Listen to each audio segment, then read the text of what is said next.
And the class today is how to change a nation through, work, labor, diligence, and all that. Money, yeah. Yep. Okay, let's have a look at this video. Can you make it louder?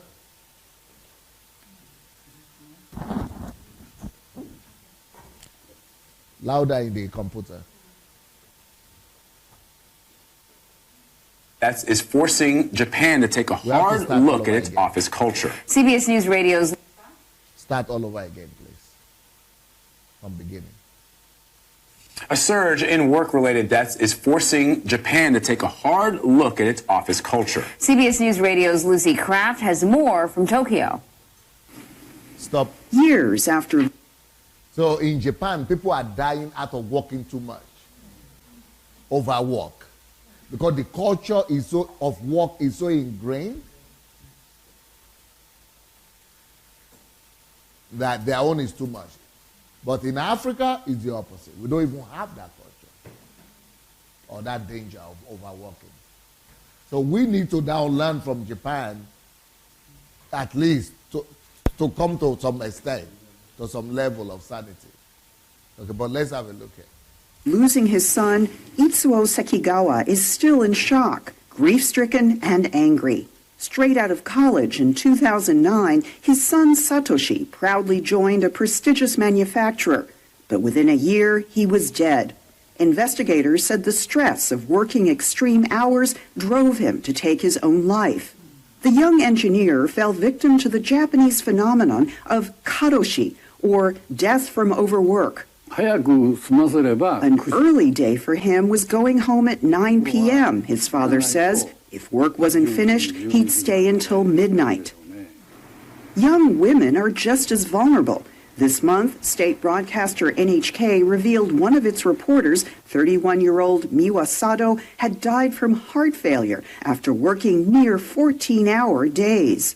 It took 4 years for NHK to announce Sato's death. Her parents accused the network of a cover-up. The reality is that in Japan, workers are working ridiculous hours. I think that's hard to deny. American labor activist Louis Carlett says such sacrifice is seen as a virtue here. There's a strong cultural norm that you have to devote everything to the company, and you're a corporate warrior, and I think that's what really pushes people over the edge. Karoshi hits everyone from doctors and truck drivers to computer programmers and construction workers in Japan. Grieving father Sekigawa says while Americans work overtime to get ahead, Japanese work extreme overtime because they are forced to. Last year, just under 2,000 Japanese committed suicide for reasons linked to their jobs, a number that has remained stubbornly high for 2 decades. Families of karoshi victims say the government's proposal to cap overtime at 100 hours a month and exempt many professions. Yeah, that's yes, drugoj, yes, что-то другое, какой-то другой фильм. Вчерашний, я сказал вчерашний, вчерашний, что мы показали.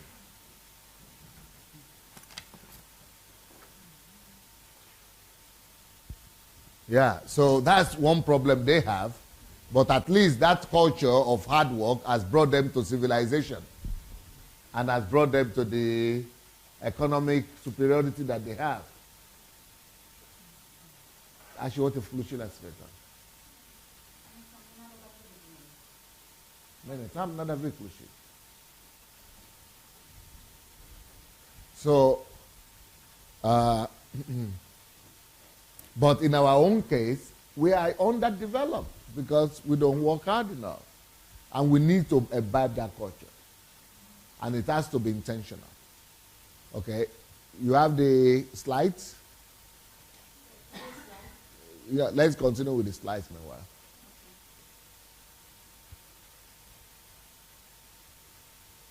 Where is it?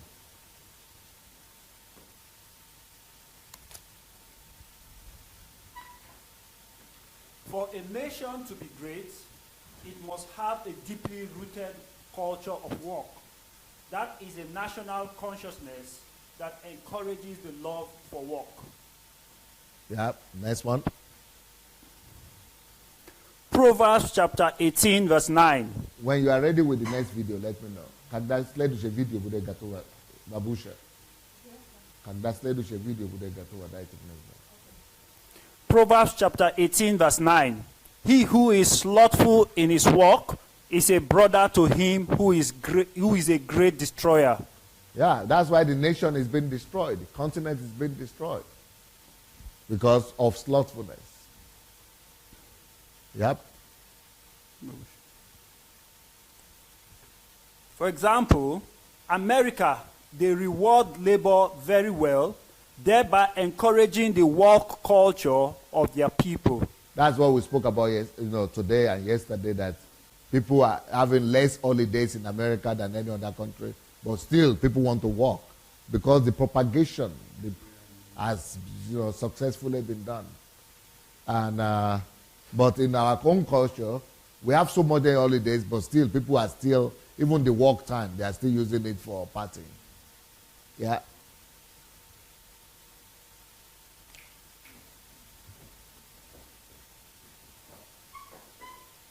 The communists paid less.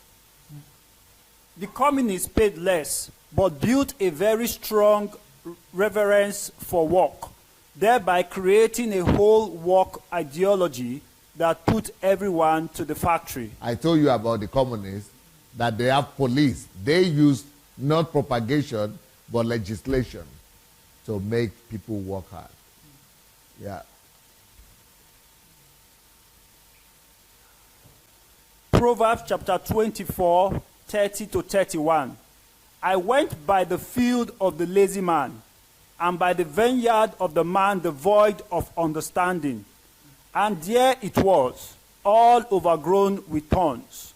Its surface was covered with nettles. Its stone's wall was broken down. Yes. Ty должна смотреть на что читают. When there is no work ethics in a nation, there is waste, negligence, ignorance, and no maintenance culture. Надо смотреть на экран. Genesis chapter 2, verse 15. Then the Lord God took the man and put him in the garden of Eden to tend and keep it. You see, even God himself created that culture for people in the Garden of Eden. The only culture he gave them was the culture of work. Even before the culture of worship. Because God only came to see them in the evening. That was their worship time. In the cool of the day. But apart from that, the whole day, all the time, the culture that God gave them was the culture of work. So work is our nature. Work is supposed to be our culture. Work must be embraced. We must not look at work as a curse. Work is God's nature. Because this was before the fall, This was before the sin, the fall of man. And God put them in the Garden of Eden and said to work, to tend the garden and to cultivate it and to keep it. So God wants us to be like that too. Work should be our second nature. And I am personally surprised at the way I see people respond to my work ethics. When people don't even know how much I work here. They just see something on the internet that I'm busy all the time, and they think, oh, that's too much. I said, so if you are surprised at the way I work, it means you work less then. That's why you are surprised. So if you are working less, then why are you surprised that I have the result that I have and you don't have it? Because you cannot have greater, superior results if you don't work very hard. So it should be normal for everybody to work at least 18 hours a day. At least anybody who wants to become somebody, who wants to become excellent. Is it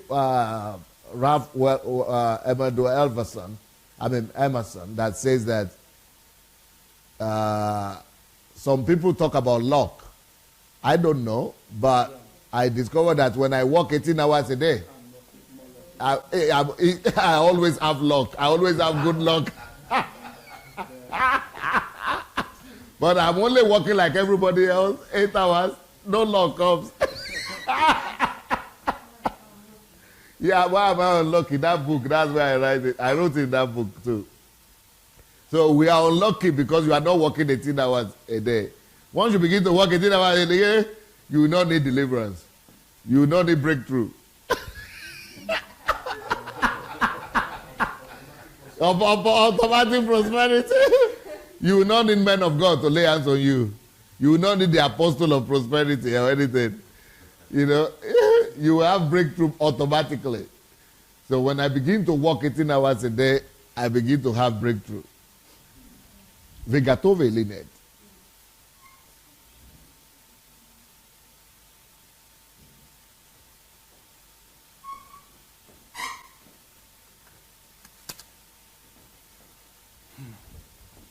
However, looking at God's relationship with man, we could see in Genesis 2:15 that the first instruction God gave man was to walk. Despite the fact that that's not just the first instruction, that's the first culture. Because it's not just something to do, instruction, just do that and that's it. No, it was like the lifestyle. It was the first lifestyle that was given to people. Work must be a lifestyle. Must be the culture of any civilized person. Okay? Despite the fact that he had given the man everything in the garden. So everything was already in the garden, yet they still needed to work. So work is not necessarily for survival. Because in the Garden of Eden, we could see that they were not working for survival. They already had survival. They already were alive. They already had everything they had. So for us to now be working for survival is to defeat the purpose of work. So work is never meant for survival. And we shouldn't be working just to survive or make a living. We should be working for the same purpose that work was established in the Garden of Eden. Right? Genesis chapter 2, verse 8 to 14. The Lord God planted a garden eastward in Eden, and there he put the man whom he had formed. And out of the ground the Lord God made every tree grow that is pleasant to the sight and good for food. The tree of life was also in the midst of the garden, and the tree of the knowledge of good and evil. Now a river went out of Eden to water the garden, and from there it parted and became 4 river heads. The name of the first is Fishon. It is the one which skirts the whole land of Havilah, where there is gold, and the gold of that land is good. Bedlam and the onyx stone are there. The name of the second river is Gihon. It is the one which goes around the whole land of Cush. The name of the third river is Hiddekel. It is the one which goes towards the east of Assyria.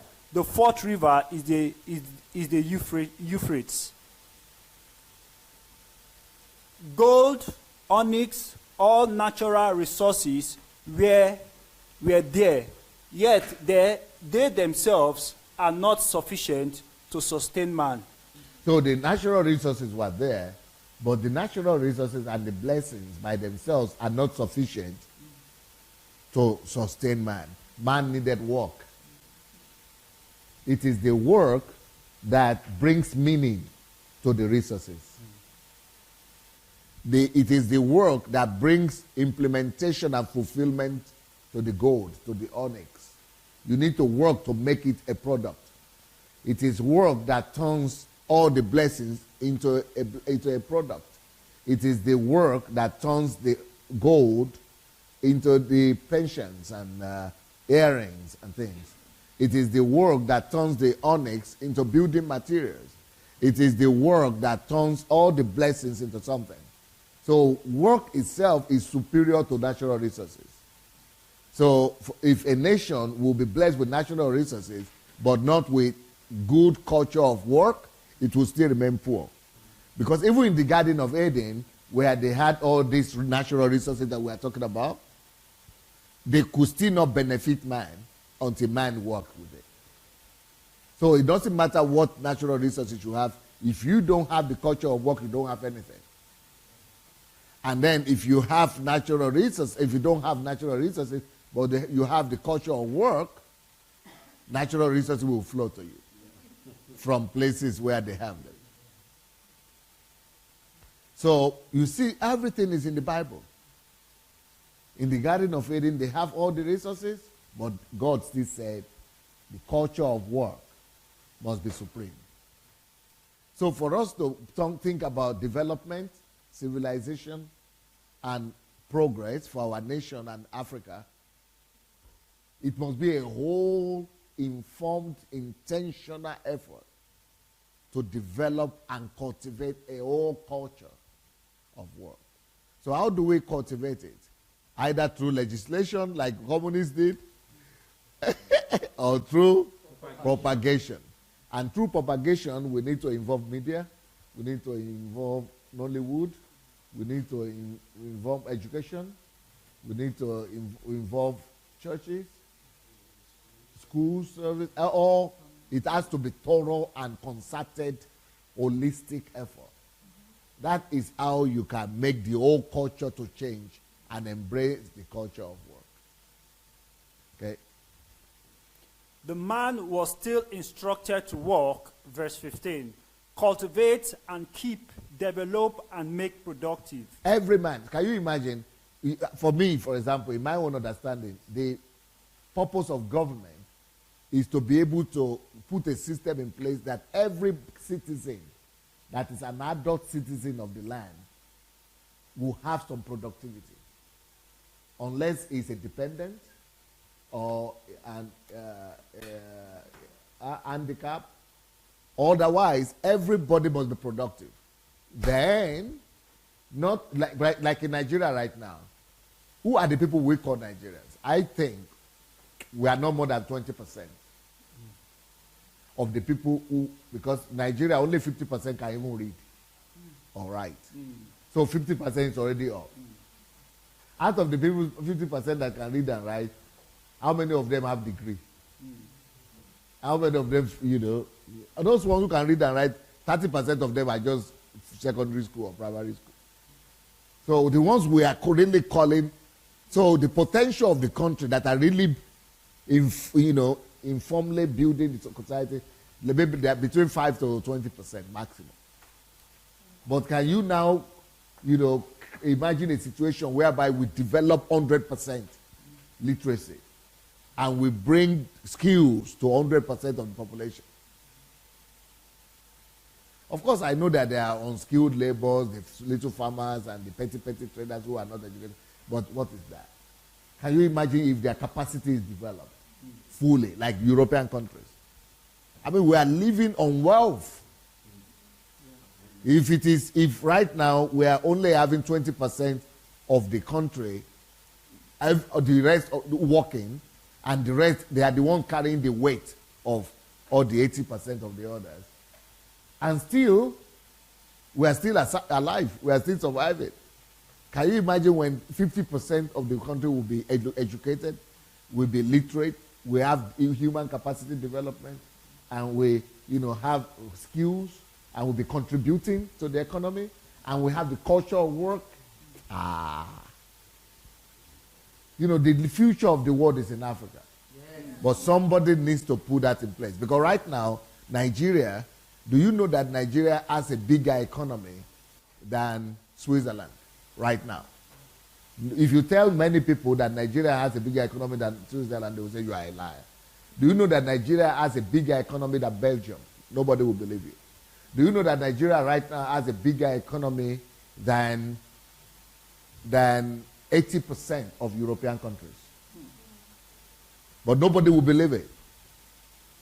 And you don't need to believe it. Let me show it to you. And I think I'm going to give you people. You cannot. You want to do it? Okay. Galina, please come here. Let me give you the material so that you get it ready for the. No. So I'm going to show you so that you know I'm not lying. This is with only 20% of the country functional, and no electricity. Nothing works. But we see, because of the resources that God has put in Africa, with thanks to all that, we still somewhere. Right now, Nigeria is number 24 or 22 strongest economy in the whole world. Wow. And in Europe alone, you have 50 countries. Wow. So if we're already number 26 out of the whole world, not out of Europe, but out of the whole world, we're already overtaking most of the countries in Europe. And so what will you tell me that but this is with nothing working. What about if something will work? At least one thing. What about if I will go back there? What about if I begin to make this value system go around? What do you think will happen? So this is without anything. No internet or what? Okay. So, because what I'm saying right now, people will just think it's just bragging, just making mouth. 23rd largest in terms of purchasing power, 30th largest in terms of GDP. You see? 23rd largest in terms of purchasing power. Yeah. Yeah. That GDP by purchasing power. You know. So that is what, according to what statistics? What source? Is that World Bank or CIA? I'm looking it up. This is Wikipedia, but let me see what their source is. They're quoting from 5 different sources. Okay. No, but they will have different ones. What did you say, brother? What is IFM? IFM. Okay. What is IFM saying? Nigeria, let's say 27 is in the rank. In GDP, 27, right? In the world. Yes. Out of all the countries. Yes. Okay? In 2017. Yeah. And also in 2016. Number 27. CIA World Factbook. CIA. Yeah. Okay, what number? Oh, no,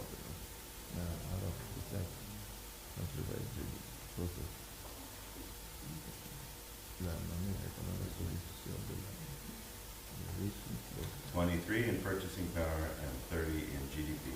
You see?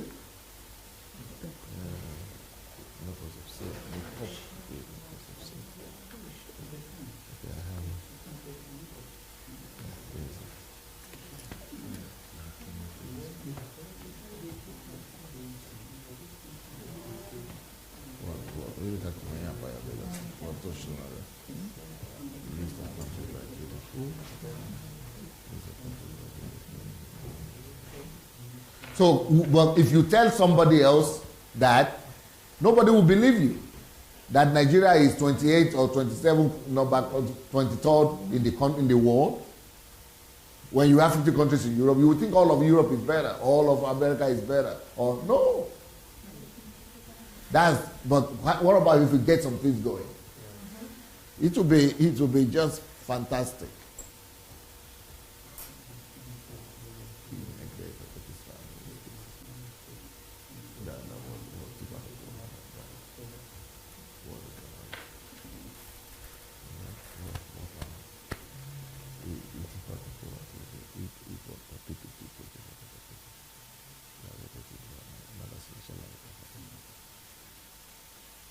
Okay.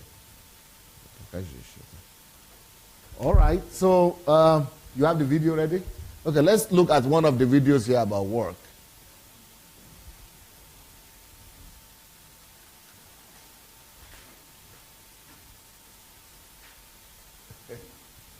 Что ты сказала? Ты сказала готово.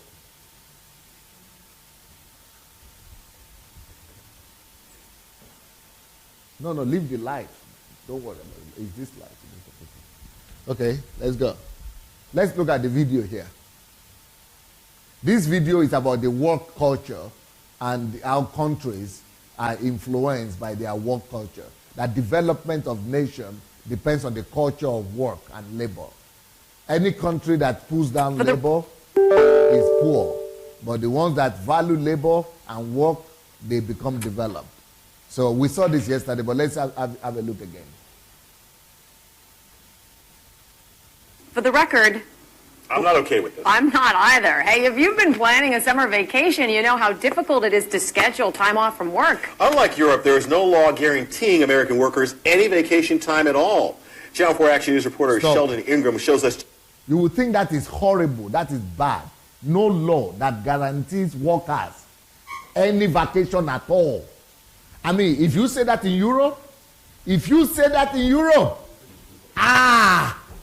the end of the world, end of the world, end of the world. That is like Gestapo.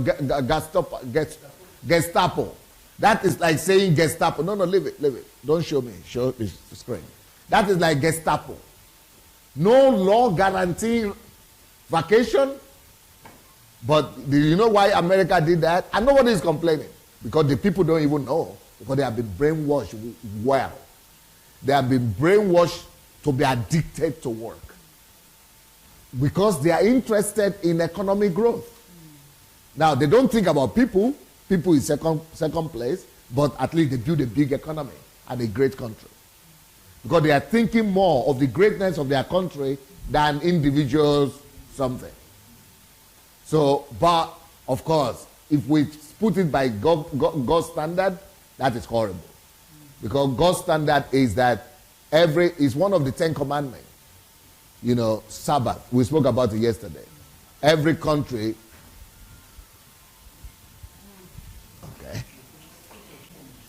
Okay. Every country must have a guaranteed period or time of Sabbath, of rest. Every country. That is God's standard. But when it doesn't have it on the level of constitution, it means any worker or any company can decide either to give you or not to give you. Either you can choose. They could say, if you don't want to go, and since you want to make money, since you don't want to be fired, you have to agree to whatever they offer, or you don't find another job. But you cannot demand and take the company to court and win, because there is no law. You cannot demand and take your employer to court and win. They will just say, okay, if you don't want it, fire, you resign, or you only make such a money, or we cannot guarantee you pay back. So, you know, you can go, but we will not pay you. But in Europe here, it's guaranteed pay. No dollar will be reduced for 6 weeks. But Mommy want to say something. Oh, no, sir. I just want to buttress what you said, that even when they retire, Sorry?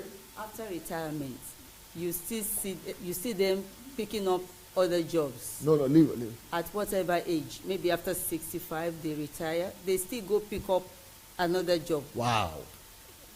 And if they cannot pick up a job, you see them doing volunteering work. They don't see that. Are you serious? Yeah. And that is good. Even at age 70. Wow.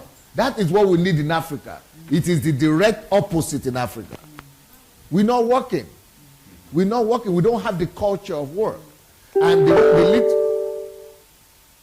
the few people that are working is just about 20% of the country, because it's not a culture, it's not a demand.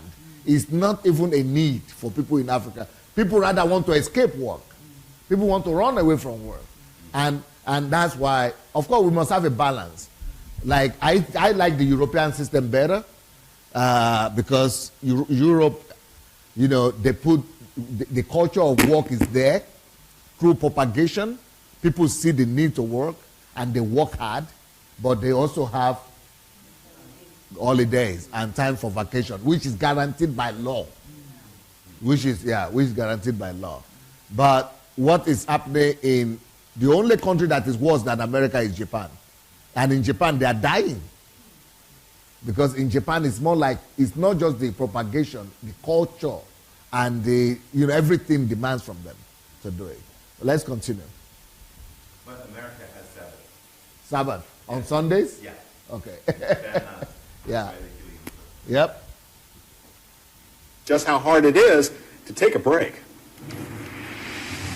We're inside of a travel agency, and according to a recent study, a lot of people are not traveling because they simply cannot take advantage of the limited number of vacation days they have each year. We couldn't find anyone with more than 4 weeks vacation. Most have to settle for 1 to 3 weeks, even with longevity on the job. How much vacation time do you get a year? 2 weeks. 2 weeks? Yeah. How long have you been at your job? 10 years. How many weeks of vacation do you get? I get 2. You get 2 weeks? Yes. How long have you been at your job? 6 months. A human resource company called Mercer says industrialized companies mandate that employers offer at least 4 weeks of paid leave. But companies here in the United States don't have. You say mandate 4 weeks vacation in developed countries. So all the developed countries have not just guaranteed, but mandated. You have to go. You have to go for at least 4 weeks. But it's in the law. Wow. They will force you to go. Wow. Hey. But in America, no 1 day guaranteed. Nothing is guaranteed for you. Yeah, that you have to go and work, holiday. That is how much productivity is so elevated over there. I mean, it's a extreme. That is an extreme. But in Africa, we have the other extreme, where you don't have to. Even if you go to work in Africa, you go and just register and just disappear. And go and say your father died, your brother died, your sister is marrying, your uncle is wedding, or something is wrong, gone. So it's the opposite we have in Africa. Everybody just doing what they want. But we must have a culture that promotes hard work and diligence. And it must become the culture. We must all campaign for this. In Sweden, the highest pay is during the 5 weeks of vacation. No!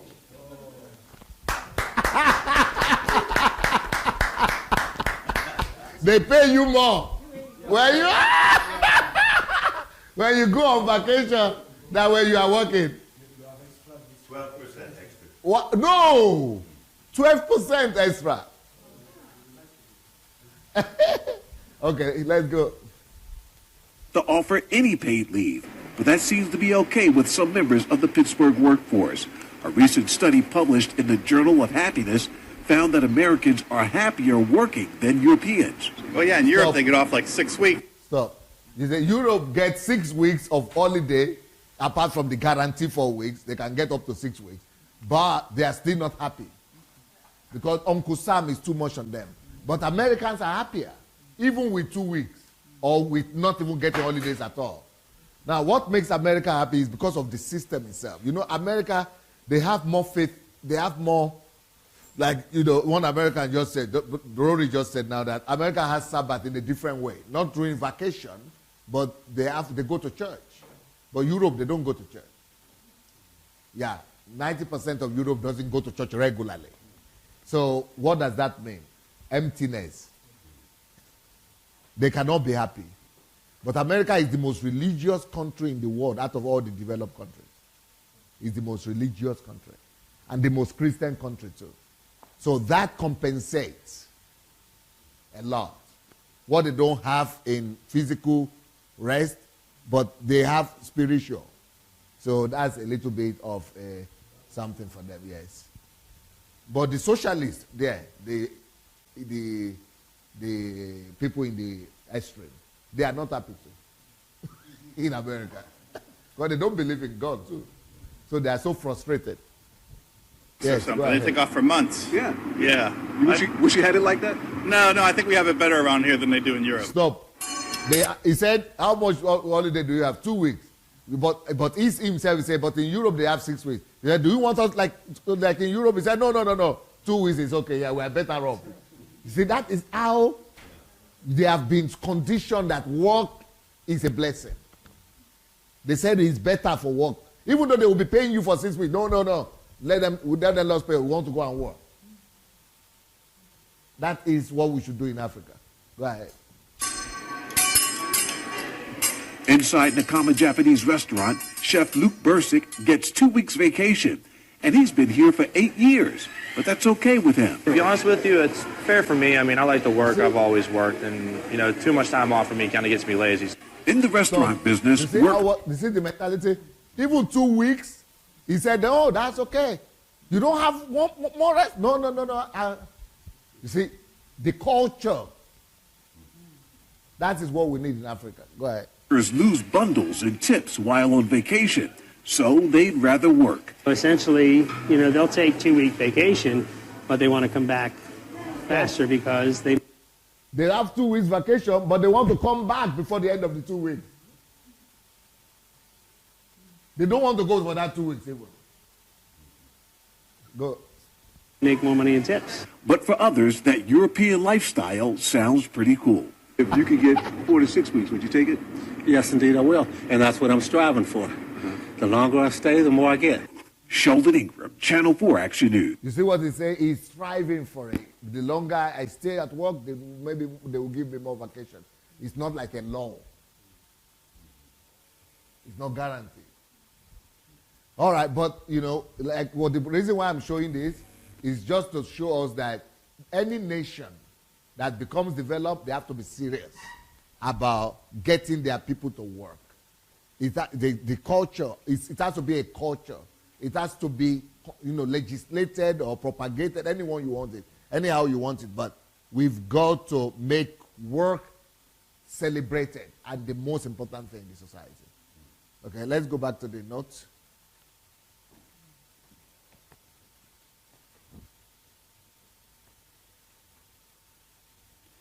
The reason is God was making a point. Work is essential for... Go back a little bit so that we could connect where we're coming from. Yeah. The man was still instructed to work, cultivate and keep, develop and make productive. Let's go back one more. Okay. Gold... one more. Yeah. No, this already. No, let's go back forward. That's too much. Gold, onyx, all natural resources were there, yet they themselves are not sufficient to sustain man. The man was still instructed to work, cultivate and keep, develop and make productive. The reason is God was making a point. Work is essential for existence. It's part of his reasons for putting us here. Stop. Part of the reasons for putting us here is work. So for a pastor to now be coming to say, if they feel like sleeping, let them sleep. Because they might be having jet lag and health issues. So don't wake them up. Because, just let them recover.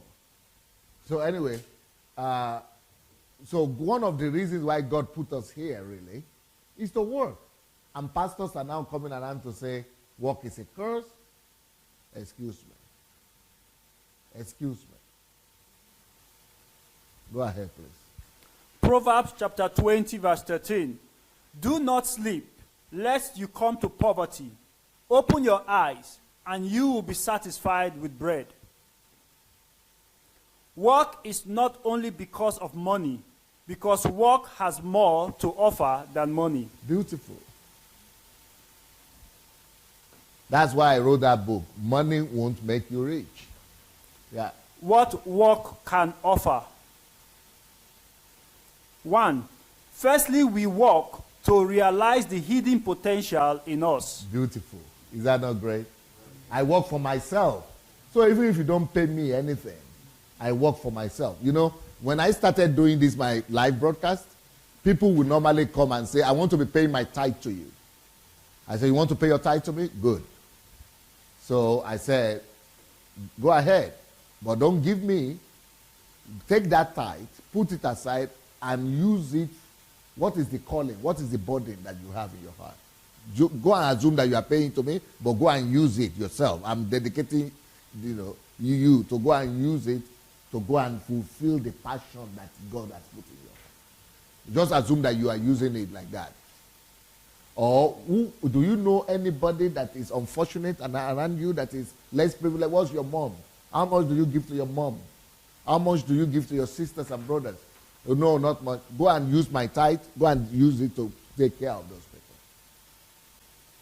Because when we, even if you are not getting money, what I'm trying to say is that what I'm doing, by doing the broadcast, I don't need money for it.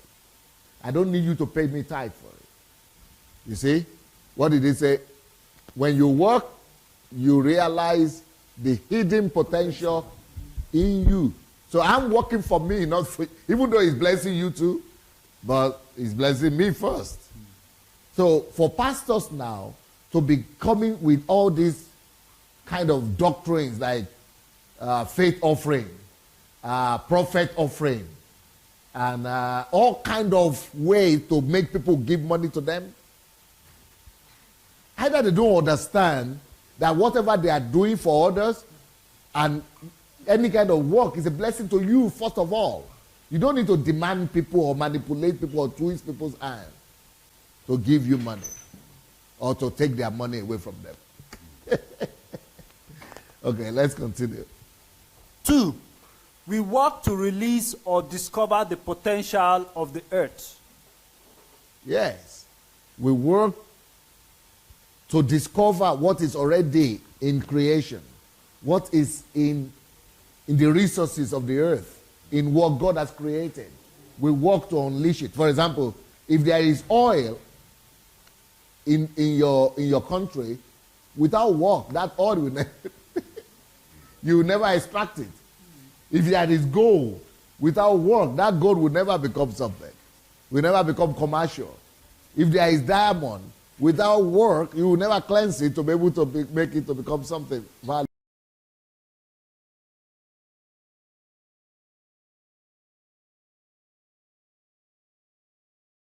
Through work,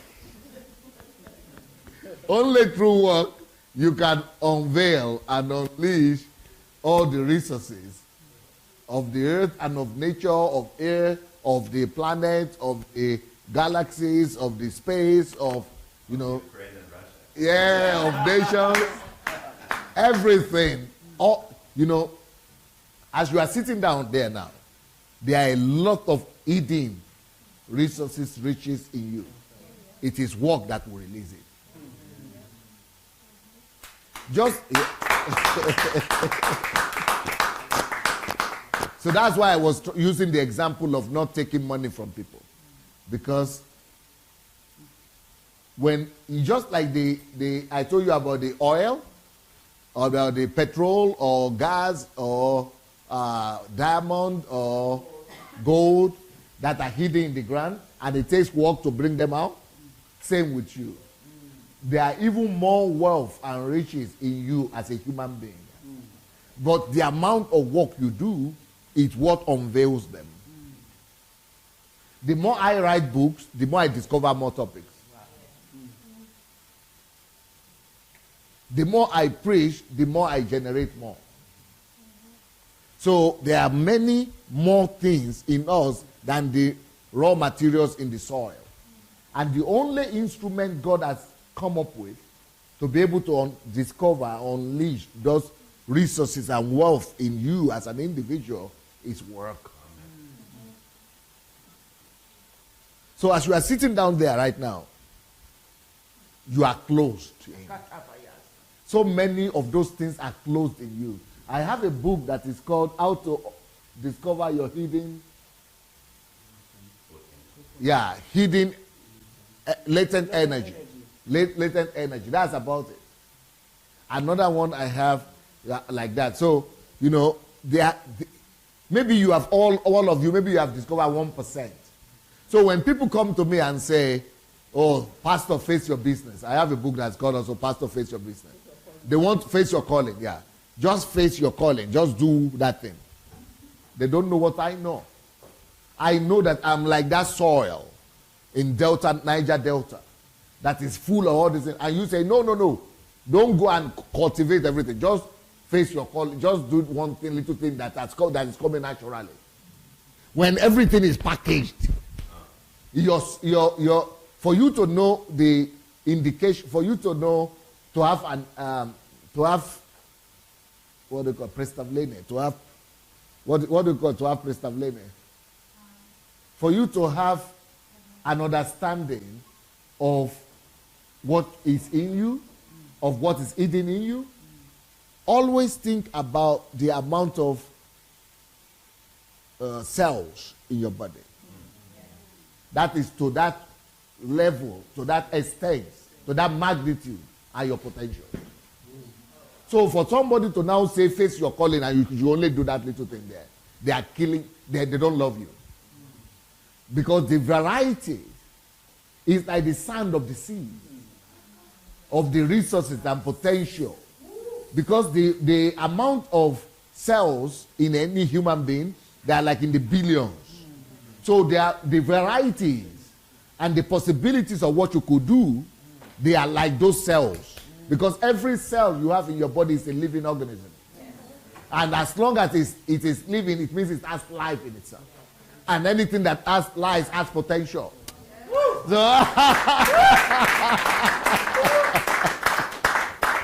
So if there are billions of them that have life, there are billions different ways you could realize yourself. 37 trillion. Wow. Cells in one man. So that is to let you know how much resources are in you. And the only way God has given for you to unleash that is through work. Either it is mental work, or it's spiritual work, intellectual work, or it is physical work.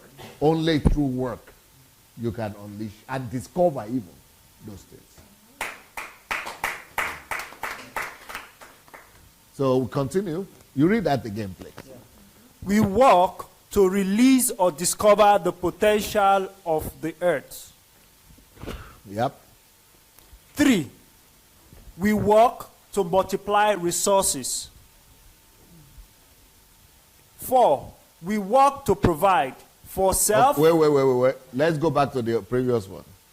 We work to multiply resources. Resources, yes. Anything that you see as a resource, that is only fruitfulness you see. Yeah.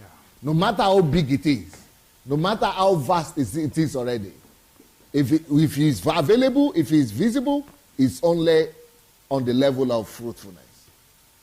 Because all those things that are not yet seen are always greater than whatever you see right now. That is why anything, any product, anything you see at all could be multiplied. And you must work for its multiplication. And beyond multiplication, God even expects us to even, dominate, subdue with whatever you say. So there is no explanation for you to say you only have fruitfulness and you just maintain that, sit down there and just no excuse. For you to say you have fruitfulness, you are fruitful in one thing, and you just, let's say you are pastor in a church, and that's the only thing you could do. No excuse. You must think of multiplying it. Let's say you have a salary, $1,000, and you say there's nothing more you can do. No excuse. You can use that 1,000 and use it to create some. Go and give education to people in Africa. That's multiplication. So everything has the potential for multiplication.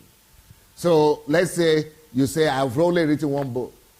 There's no excuse for you to say that's the only thing you can do. Even if you cannot write another book, turn that book you have written, turn it into games, or into training manuals, or into... There are always ways and means to multiply.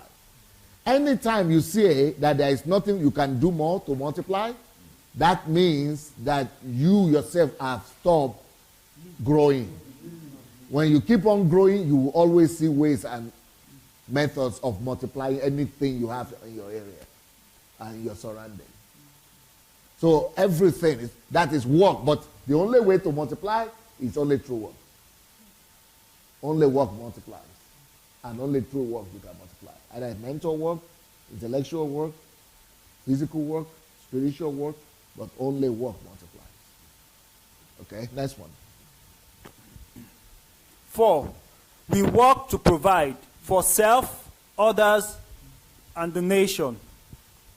All right. So, remember, you work not just for yourself or for your own sake. You work to provide for your family. You work to provide to be a blessing to others. You work to be a blessing to humanity. You work to be a blessing to the kingdom of God. You work to be a blessing to your nation. And of course for yourself. Yeah. You don't get what you wish for. You get what you work for. Beautiful. You don't get what you wish for. You get what you work for. Excellent.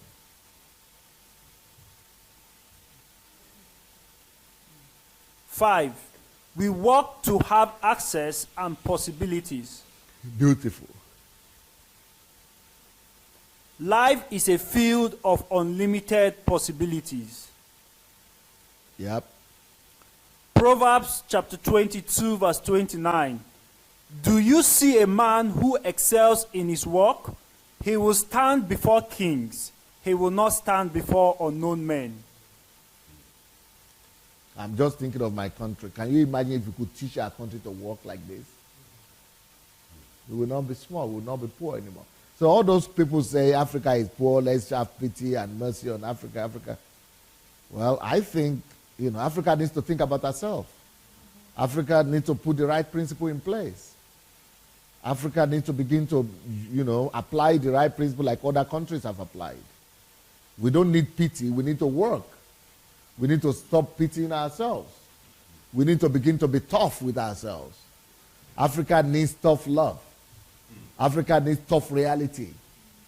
And Africa needs to, we need to take ourselves by the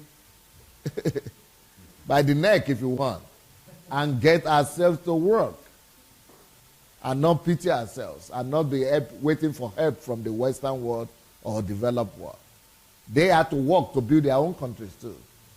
And it's our time to work to build our country. Yes, please.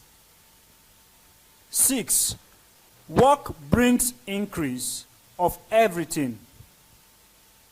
You see, that's a beautiful thing with work. If we have little thing now, no problem. If we work enough, it will increase. Yes, please. Proverbs 13:11. Wealth gained by dishonesty will be diminished, but he who gathers by labor will increase. You see, the only wealth that will be sustainable are not the ones that are gotten through deception, but through labor. If you work hard for it, you'll be able to keep it. But if it comes through deception, well, you are going to lose it eventually. And that's one of the reasons why a lot of so-called wealthy people in Africa, they cannot sustain their wealth because they got it through corruption. Because it is when you work, you get skills enough to be able to sustain what you got. But if you steal it or you just got it by blessing, you cannot keep it because you don't have the skills, the skill sets to keep them. Okay? 7. It's just like saying, this is my house here. This is my house. If somebody, before, when I was stupid, if anybody comes and say, I want to give you this house, I would have said, God has blessed me. Nonsense. But now, if anybody said, I want to give you this house, I would say, don't give me, I don't need it. But if you go to most people in churches and say you want to bless them with this house, they will take it. They will not think that it is a headache you bless them with. Because it takes $15,000 just to maintain this house every month. $15,000 US just for it to function. So how will I go and receive it from me for you to bless me with a house that I will have to spend $15,000 to maintain every month? You want to give me bankruptcy?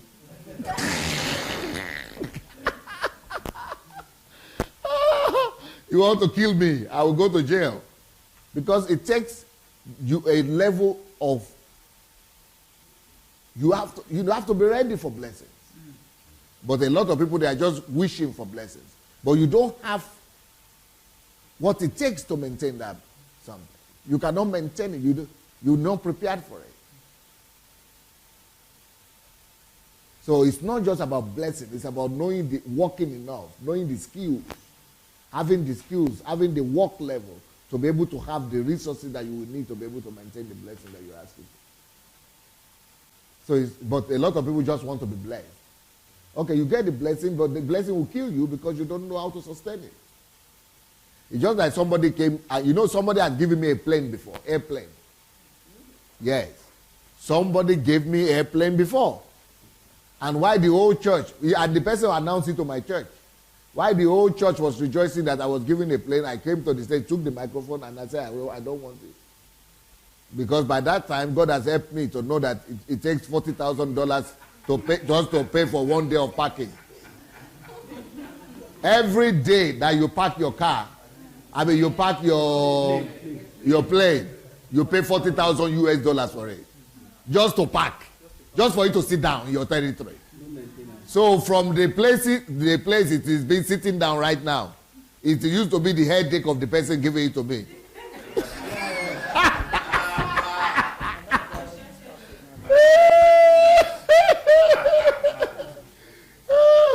That headache will become my own headache from the day I accept it. That is where our tithe was going to. That's where all the tithe and offering is going to. Yeah. But if you want to tell maintenance with it, then it's going to be $4 million a year, including maintenance. Yeah, $4 million a year, just to own a plane, even if it is gift. So I said, I don't want. That's how I escape, and I escape with my head. My head is still in place because of blessing. Okay, here we go. 7. Work brings wealth. Proverbs 13:4. The soul of a lazy man desires and has nothing, but the soul of the diligent shall be made rich. 8. Work enables you to bless and provide for others. Yeah. 9. Work gives you the possibility to give to God, man, and nation. National Heroes Day. Yeah. So one of the greatest things a government could give its citizen is the sense of work, or what we call the work ethics. Yeah, or the dignity of labor. Yeah. If any government succeed in eliminating slothfulness, then wealth and riches will be the portion of that nation.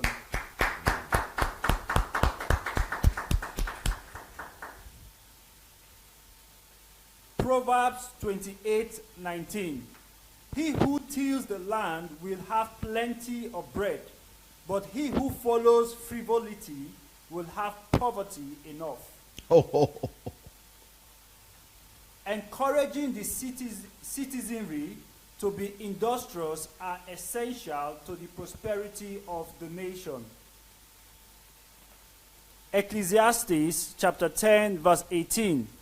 Because of laziness, the building decays, and through idleness of hands, the house leaks. Yeah. Laziness will wreck any economy, no matter the amount of natural resources is available in that nation. Yeah. Laziness, mother of all evil. Wow. So why is the video that I said? Great video, let's have a look of Nigeria, like I said, where Nigeria is standing in terms of economy, and you'll be surprised what countries are behind Nigeria, economically speaking. And you are going to be shocked. What are the countries Nigeria economy is bigger than? This is without anything. So just for you to know how blessed the country is, just by itself, without anything working. And every one of you will agree that there is even no culture of work. It has not become a culture. Nobody has even worked on it yet.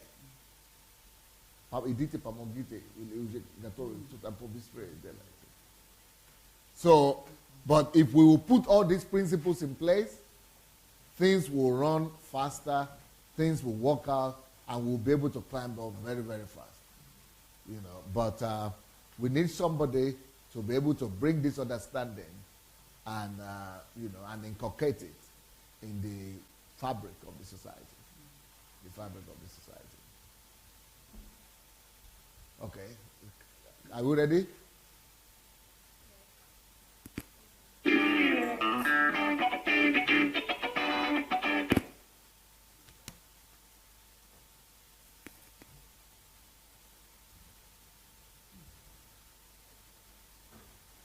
You have to start all over again, madam. So countries ranked by GDP, all right? PPP, GDP.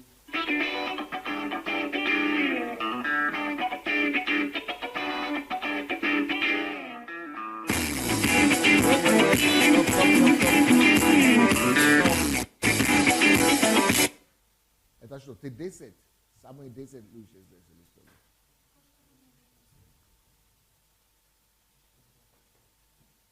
Skoka aí, desse motorela, skoka desse.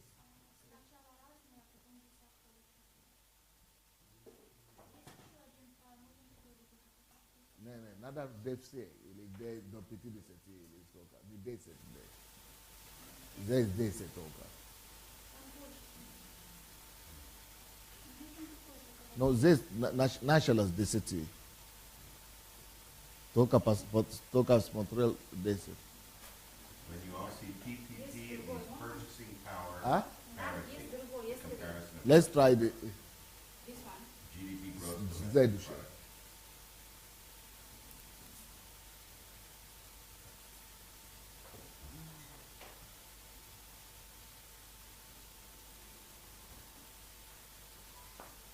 Esta é show cruzes, né?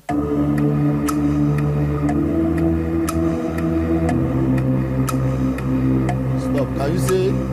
You couldn't say it? Go back. Remove the volume so that we can read it. Okay, stop. So there are different levels. Oh, we needed to see that now. I said stop, which means you have to stop so that phrase it. Okay, this here. So when we talk about GDP, you have nominal.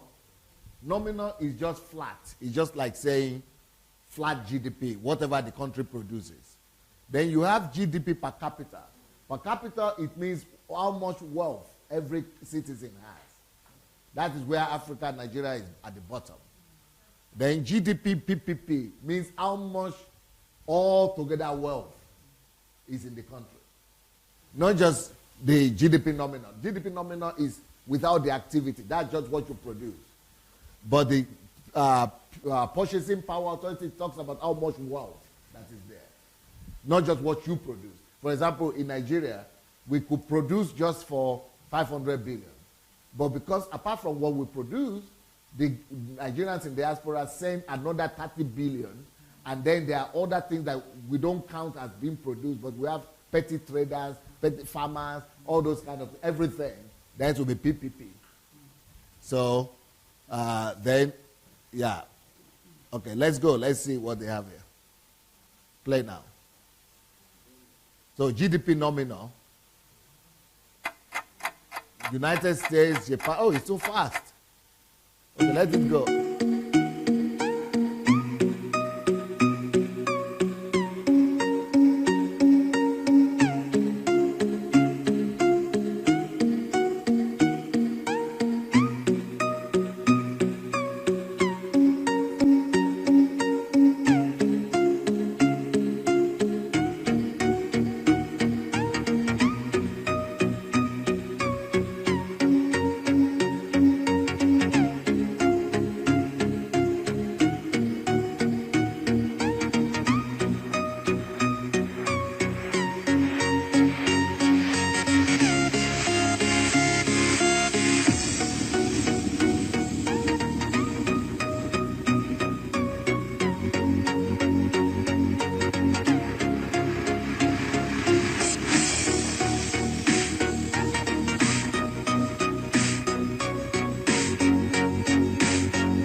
Stop.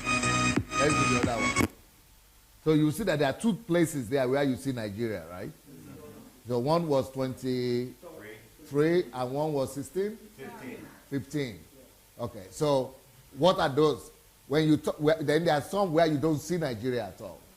So where is it you don't, because they are only talking about the top 25 here. So where are the ones you don't see Nigeria? You will never see Nigeria in per capita. Anything per capita, you never see Nigeria there. Per capita is when you divide the wealth by all the people living there, then we are just at the bottom, yeah. But when you talk about the economy, the GDP, Nigeria will be there. Then when you talk about the PPP, by the amount of wealth in the land operational, Nigeria is even higher. So those are the places where, what I'm just saying is, if we are not even having anything in place, can you imagine the potential of that, of the African continent? 25, 16, 23, 15, where are the other countries? You know, if we get things right, we could get to the first 10 very fast. You see. Okay, let's see this one. Even if it is work ethics alone we have, you know, it will make a difference. Yes.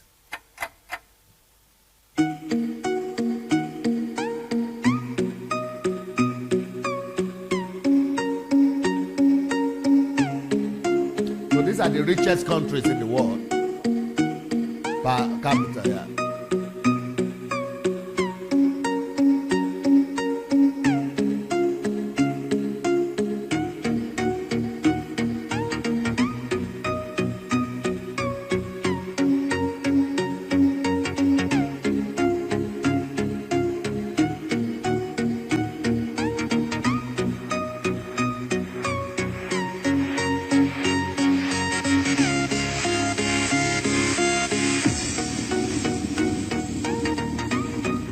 So these are per capita.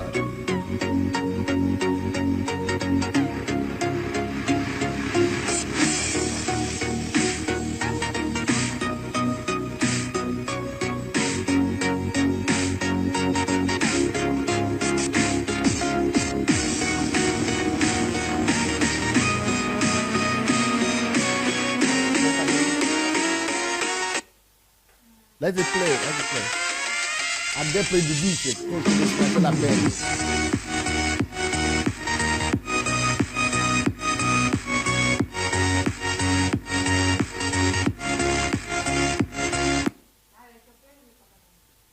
To što ja сказал, что не надо первое. Это то, что я просил. Откуда вы это нашли? Я же то сказал, что то первое. Вы же два мне сказали.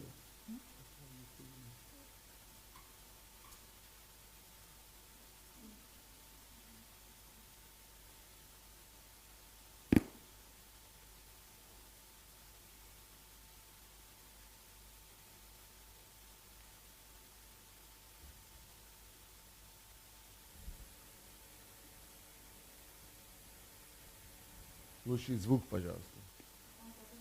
Да, звук надо включить.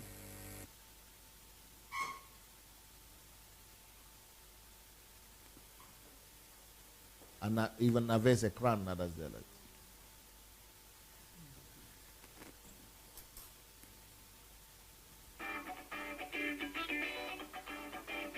Okay, stop. What we are showing, what I stopped was per capita, which means it's going to be showing countries like the richest countries per capita. But right now, this is just by economy. Right, let's see the economy one. France is number 10.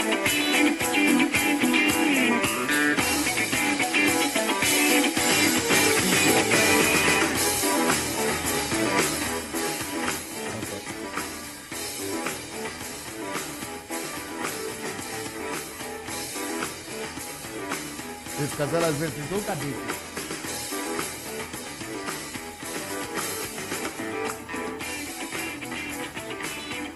UK.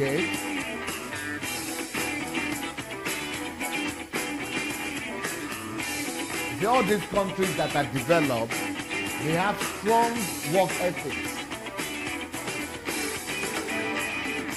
It's all based on work.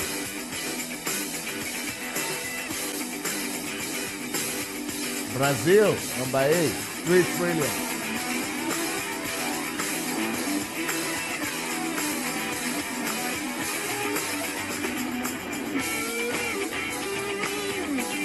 So Brazilian economy is bigger than UK economy now. And it's bigger than France. You see, all those countries, they have potential. And they're already overtaking Europe already.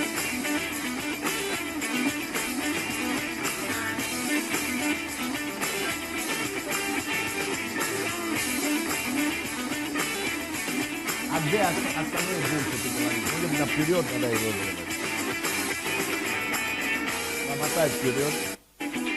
Period.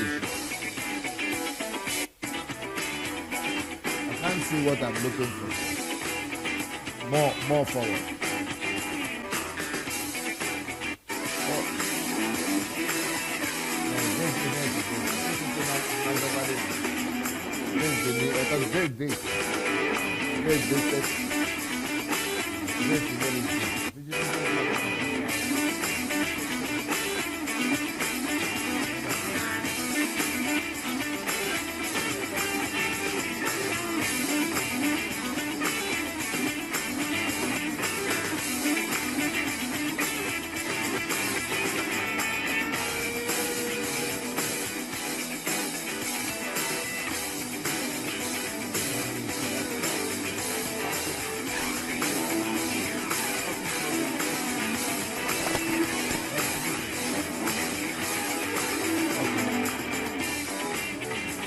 All right, put on the light.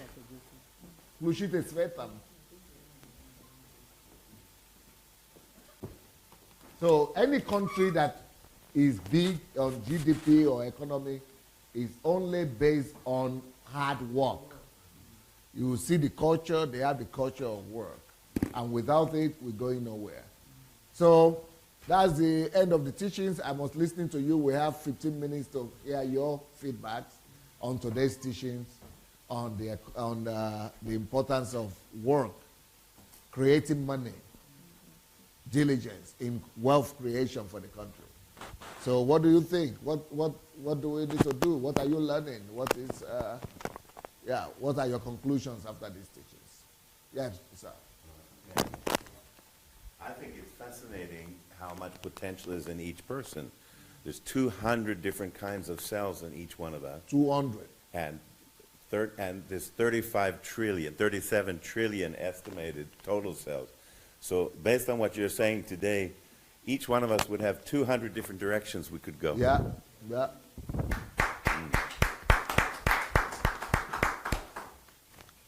Anybody wants to say something? Yeah, please. I'm thinking of Nigeria that. Can you come here so that they could show you? You have the light now. Even the knowing and the understanding. Even the knowing and the understanding alone is liberty for me as an individual. And I'm just thinking, if a nation could just have that awareness, there are so many things that I can even do. What awareness? Awareness of the change of how to do work to improve the community, to improve the government. The importance of work. The importance of work, the awareness of it alone, we begin to do something in the society. Okay, thank you. So, yes, what I get the most is the biblical view from the work from the beginning. Your teaching give the real meaning of work. Amen. And it's very important for me to be able to work, to know what work is about. So thank you for this teaching. Спасибо. Thank you. Sorry, I was speaking Russian to you. What I was thinking is just that maybe the most difficult things to change, or what is, according to me, the thing that we have to change, is to not connect work to money, because work is so much connected to money that at the national level it's difficult to change. If we want to change the habits of people, we have to disconnect money to work than to find back the real purpose of work, and then things will change. But if it's connected, people will not agree with the amount of salary that they will get if they want to, if you have to increase the level of hour of work.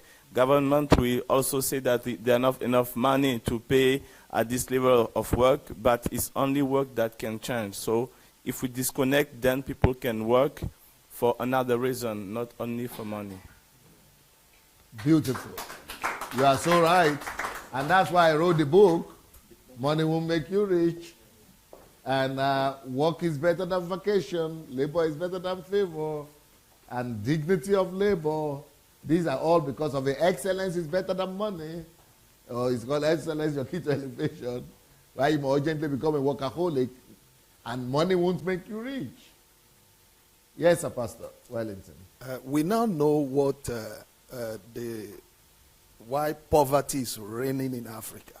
We now are getting it clearly because you've been able to break it down, so that everybody hearing us can just understand it. It's not all about another marathon praying and fasting for one now to now receive one revelation, an angel telling us that there's no. This just practical. So I really, it's just practical. So we have a situation where money is in the hand of individuals, and not all, just some few, and that the majority are poor. So how can the country itself, how can it get it back so that the nations, the Africa itself, can now experience what those here in the West, what they have been experiencing? And that is just the secret, that they should bring about, that let there be an awareness, a general awareness of work. We know of states in Nigeria where I will tell you, people are very lazy. You can imagine people waking up in the morning and that all what they enjoy is to be drinking wine, drinking alcohol. All these things are common everywhere. And now, it's not possible. I think it's possible. There was an article I wrote some months ago because it was a research, and that I was able to, I noticed also whenever I travel home that the people that comes to Lagos, I mean to the former capital, they are always vibrant, hardworking, dedicated, diligent, all these qualities. The people from Benin, people from Togo, many of them always find Lagos as a way, I mean, a way out of poverty. You can imagine what Lagosians cannot do. They always, experience it in their the little work, the little things they do. They will through it, the means, the profit out of it. They will be able to build houses in in Cotonou, in etc., you can name it. But those in Nigeria, they don't see the same thing these people are saying. Just as you told us, if you employ a Nigerian, in his own country as for example, a driver, look, the effectiveness, the willingness to do the work will not be there. So what will you experience? It is at the end of the day, you will see some of them even running away with the car. I've seen situations like that. And even if you employ some of them to be bricklayer or whatsoever, you will not see the quality because the heart is not there. Everybody around are just doing the same thing. But if you take these people who came in from other countries, you will see the dedication. So whenever we talk about Nigeria, it's not that we're limiting Africa, but that we're saying the population there really is very sensitive, that if Nigeria can change, it will affect the whole Africa.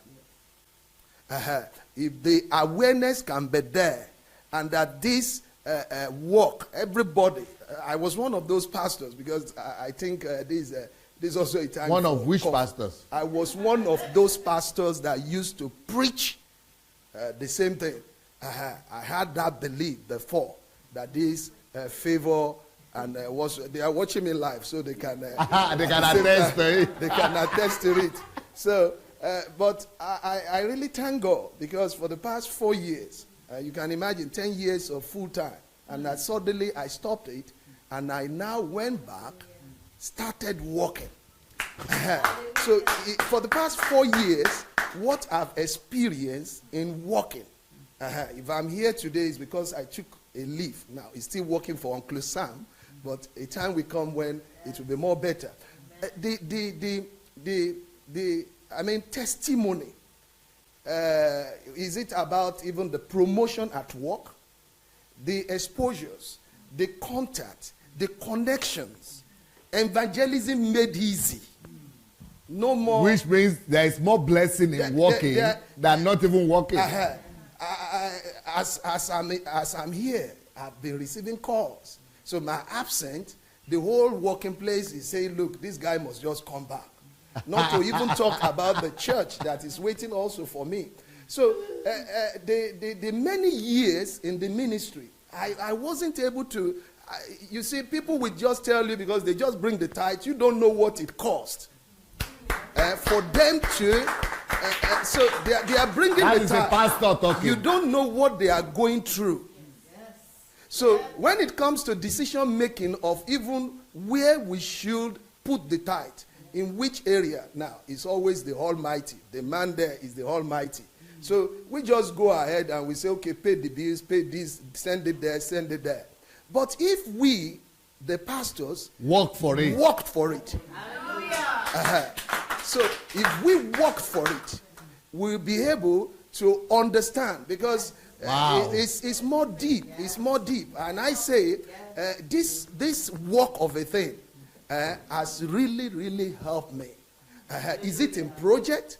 The very first year I started working, the very first year, I'm talking about 4 years ago, I took the whole family to Nigeria for the first time.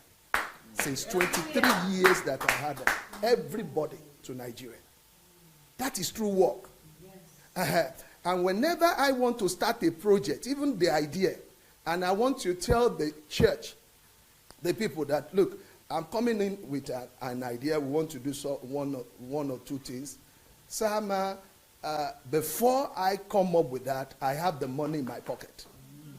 So I'm just saying it to inform them. To inform them. So if anybody wants to join, no problem. Now, to end it, it was 4 months ago, early this year. Because the tithing of a thing has always been based, the secret of it has always been through the Malachi of a thing. So I have to stop it. It wasn't, if it were to be the full-time days. If it were to be I will really count the cost. I will count the cost. I will count all what will, how will I pay the bills? How would I pay the church building? Name it, all things. But I was able to boldly stop them, because I need to stop that tithe. I really need to stop it, not because tithing also is not good, but when people tithe as a result of fear, and that it has been inculcated in their spirit that there is one devourer coming, that they will die, etc., sir, you will collect their tithe, and still there will be no testimony. Why? The source, the reason, the root of that tithe is not willingly. It's not as a result of revelation. It's not as a result of the love. God gave his only begotten son. It's because he loved the world. That was the secret. There was no secret agenda. There wasn't any devourer chasing God. No manipulation. No manipulation. So all this while, the setting where I was before I started what I'm doing today, Some of them who are with me today came from that setting. And this tithing of a thing has always been like that. So whenever we call for tithe, you can see people running to the toilet. The little that will be in the house, you can see them, they are checking. As if, sir, when I stopped it, and I said, no more. People who have been, absent, who we've not been seeing, started coming back. No. Are you serious? After I was exposed to Pastor... Are you serious?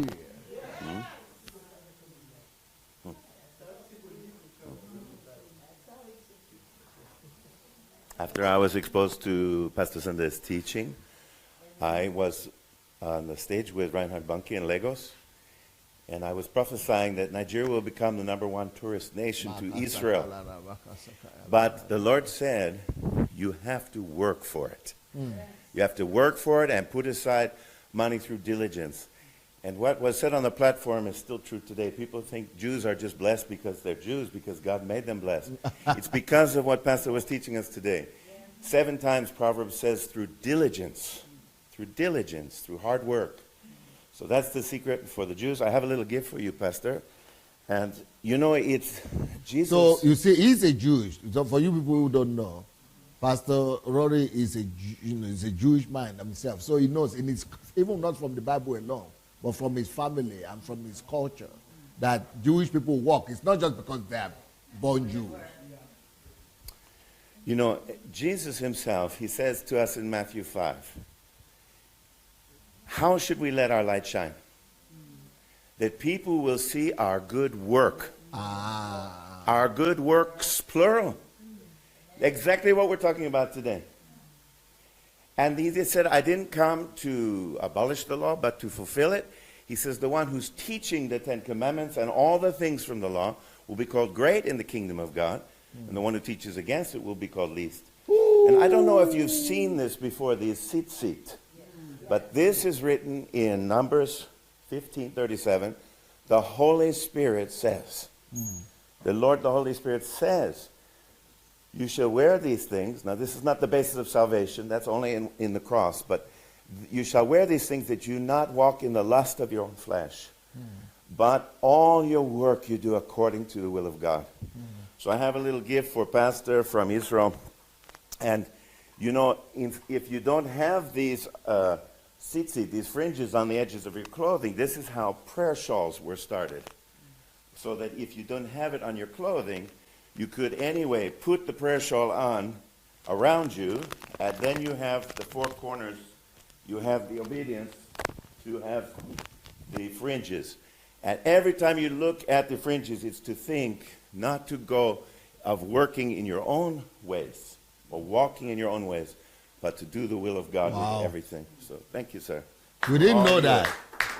Yeah. Thank you for explaining that, because I've seen a lot of people wear this, and I even see Christians wear it and pray. But I'm not sure all of them know. Yeah. Thank you, sir.